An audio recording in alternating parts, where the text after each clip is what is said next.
Capítulo 1. Não vim destruir a lei. Parte 1. As três revelações: Moisés, Cristo, o Espiritismo. Parte 2. Aliança da ciência com a religião. Parte 3. Instruções dos Espíritos. Tópico 1. Não penseis que eu tenha vindo destruir a lei ou os profetas. Não os vim destruir, mas cumpri-los. Porquanto, em verdade vos digo que o céu e a terra não passarão, sem que tudo o que se acha na lei esteja perfeitamente cumprido, enquanto reste uma quantidade mínima e um único ponto.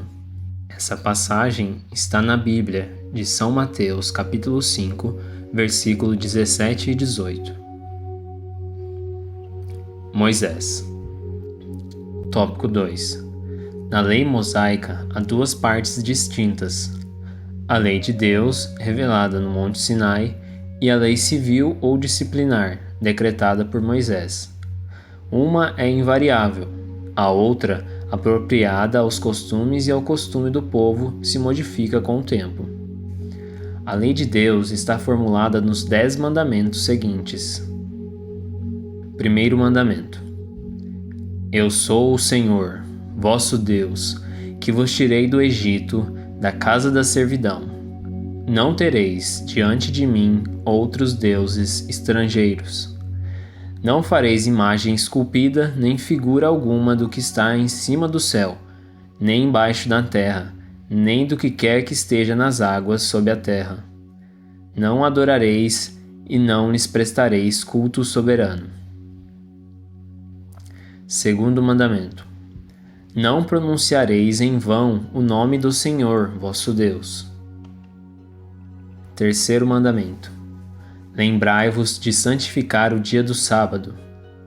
Quarto mandamento: Honrai a vosso pai e a vossa mãe, a fim de viverdes longo tempo na terra que o Senhor vosso Deus vos dará. Quinto mandamento: Não mateis. Sexto mandamento: Não cometais adultério, traição, corrupção, falsificação. Sétimo mandamento: Não roubeis. Oitavo mandamento: Não prestei testemunho falso contra o vosso próximo. Nono mandamento: Não desejeis a mulher do vosso próximo. 10º mandamento: Não cobiceis a casa do vosso próximo, nem o seu servo, nem a sua serva, nem o seu boi, nem o seu jegue, nem qualquer das coisas que lhe pertençam. É de todos os tempos e de todos os países essa lei, e tem, por isso mesmo, caráter divino. Todas as outras são leis que Moisés decretou, obrigado que se via a conter, pelo temor, um povo de seu natural turbulento e indisciplinado, no qual tinha ele de combater abusos e preconceitos adquiridos durante a escravidão do Egito. Para produzir autoridade às suas leis, houve de lhes atribuir origem divina, conforme o fizeram todos os legisladores dos povos primitivos. A autoridade do homem precisava apoiar-se na autoridade de Deus. Mas só a ideia de um Deus terrível podia impressionar criaturas ignorantes, em as quais ainda pouco desenvolvidos se encontravam o senso moral e o sentimento de uma justiça reta. É evidente que aquele que incluíra entre os seus mandamentos não matareis, não causarei dano ao vosso próximo, não poderia contradizer-se fazendo da exterminação um dever. As leis mosaicas propriamente ditas cobriam, pois, um costume essencialmente breve: o Cristo. Tópico 3. Jesus não veio destruir a lei, isto é, a lei de Deus. Veio cumpri-la, isto é, desenvolvê-la, dar-lhe o verdadeiro sentido e adaptá-la ao grau de adiantamento dos homens. Por isso é que se nos depara nessa lei o princípio dos deveres para com Deus e para com o próximo, base da sua doutrina. Quanto às leis de Moisés propriamente ditas, ele, ao contrário, as modificou profundamente, quer no valor, quer na forma, combatendo constantemente o abuso das práticas exteriores e as falsas interpretações. Por mais radical reforma, não podia fazê-las passar do que as reduzindo a esta única prescrição: amar a Deus acima de todas as coisas e o próximo como a si mesmo.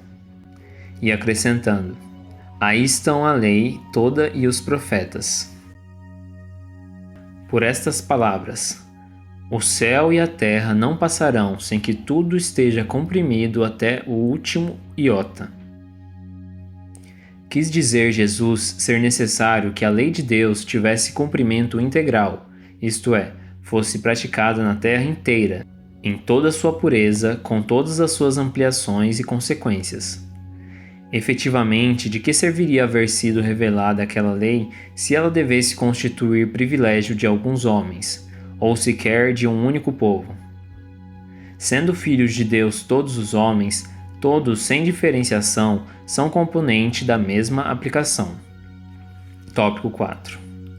Mas o papel de Jesus não foi o de um simples legislador moralista, tendo por exclusiva autoridade a sua palavra.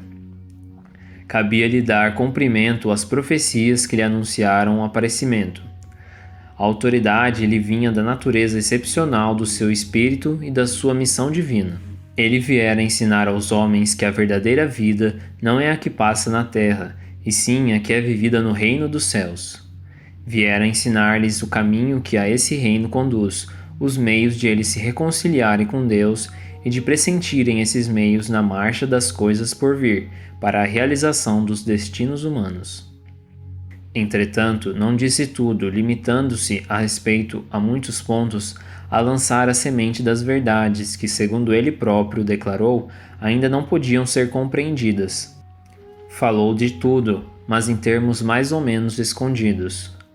Para ser apreendido o sentido oculto de algumas palavras suas, forçoso se fazia que novas ideias e novos conhecimentos lhe trouxessem a chave indispensável, ideias que, porém, não podiam surgir antes que o espírito humano houvesse alcançado um certo grau de amadurecimento. A ciência tinha de contribuir poderosamente para o nascimento e o desenvolvimento de tais ideias. Importava, pois, dar à ciência tempo para progredir. O Espiritismo. Tópico 5. O Espiritismo é a ciência nova que vem revelar aos homens, por meio de provas irrecusáveis, a existência e a natureza do mundo espiritual e as suas relações com o mundo corpóreo. Ele mostra, não mais como coisa sobrenatural, porém, ao contrário, como uma das forças vivas e sem parar atuantes da natureza, como a fonte de uma imensidade de fenômenos até hoje incompreendidos e, por isso, ignorados para o domínio do fantástico e do maravilhoso. É a essas relações que o Cristo se refere em muitas circunstâncias, e daí vem que muito do que ele disse permaneceu incompreensível ou falsamente interpretado. O Espiritismo é a chave com o auxílio da qual tudo se explica de modo fácil. Tópico 6. A lei do Antigo Testamento teve em Moisés o seu modelo. A do Novo Testamento tem o modelo do Cristo.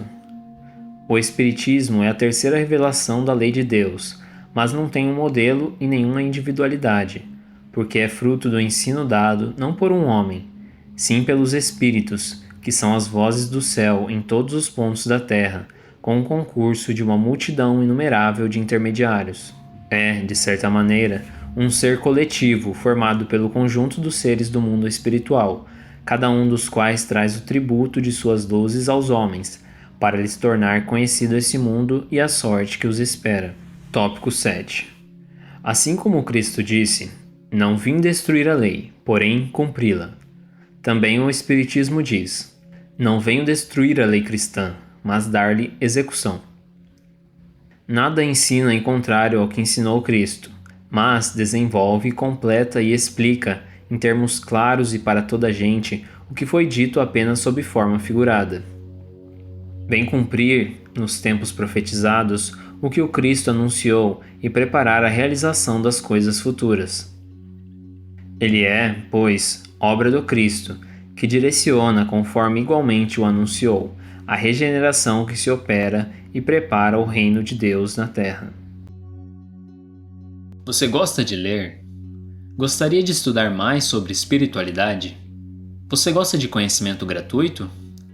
Então baixe agora nosso e-book Como Lapidar o Seu Espírito totalmente grátis, clicando no link da descrição do vídeo. Gratidão. Um oferecimento Espíritos de Luz.